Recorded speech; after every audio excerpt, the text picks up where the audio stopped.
First, you testified to some gunshot residue testing. I did. And you concluded that Jesse Duran's arm was nearly fully extended at the time the firearm was discharged. Yes, that's true. Ms. Sebastian, you would agree with me that gunshot residue testing is a delicate process. It is. You'd agree it's subject to several well-known limitations. That's correct. That's because gunshot residue is transferable, right? In small amounts, yes. So, someone who hasn't fired a gun can acquire gunshot residue by simply touching something that already has gunshot residue on it. That's possible. One of the places you found gunshot residue on was the coffee table in the living room. That's true. And when you entered the Park home, Jesse Duran was sitting on the tan armchair, I believe so, yes. and that was right next to that coffee table where you found the GSR. Yes, the coffee table was near the couch in the tan armchair. Ms. Sebastian, you'd also agree with me that gunshot residue is often found on police officers, right? That's true. It's all over their uniforms, Yes. and there were several police officers at the Park home on the 18th. Yeah, there would be there. Someone can acquire gunshot residue on their hands or on their arm by simply touching a police officer with gunshot residue on them. Again, in small amounts, yes. Now, Ms. Sebastian, when you saw Jesse Duran sitting at the dining room table, she was surrounded by police officers. There were a few there, yes. Specifically, Jesse was in close proximity to Officer Dale Williams. Yes, that's true. Ms. Sebastian, Jesse's hands weren't bagged in any way at this time, were they? At the time, I don't believe so. And you didn't swab any of these police officers for gunshot residue. No, that's not standard. You didn't swab any surface on that dining room table for gunshot residue. Not the dining room table, no. So the only people you swabbed were Jesse, Terry, and Park. We're all present at the time. That's true, yes. But there were also EMTs inside the home that you didn't swab. No, I did not.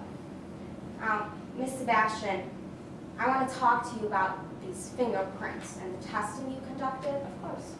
Now, I want to talk to you specifically about Jesse Duran's fingerprints that you found on this firearm. You found Jesse's index fingerprint right here, That's true.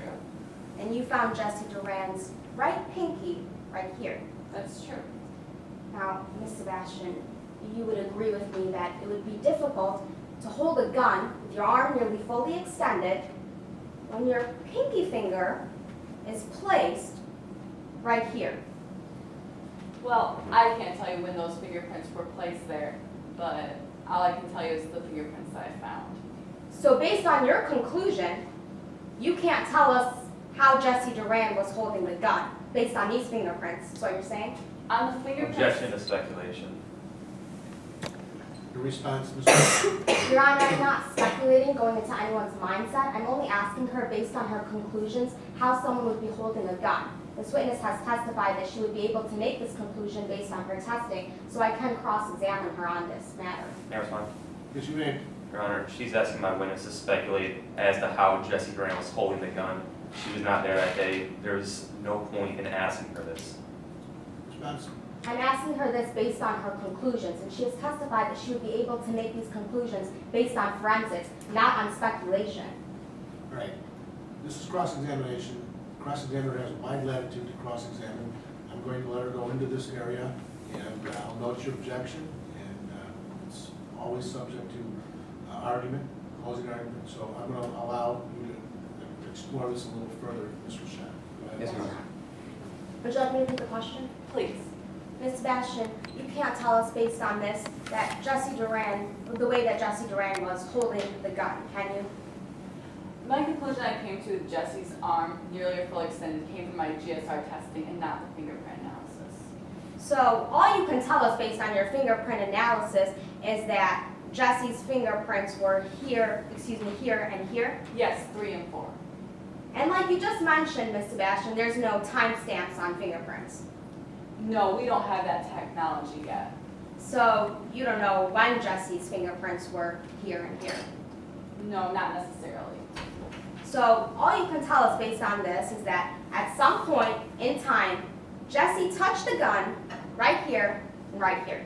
That's true, yes. You also didn't find Jesse's fingerprints on the trigger of this gun. No, I found no one's prints on the trigger. You didn't find Jesse's fingerprints on the grip of this gun. No, the grip wasn't able to yield any prints. Miss Sebastian, when someone is firing a gun with their arm nearly fully extended, they usually have their finger on the trigger and their hand on the grip, right? That's true, but since the grip is uneven and tacky, there weren't any useful prints on it. So you didn't even find partial prints on either the trigger or the grip? No, I did not. You didn't find any smudges of fingerprints on the trigger or the grip? No, I did not. You found none. That's true. I have no further questions. Okay, thank you, Ms. Rashad. Is there any redirect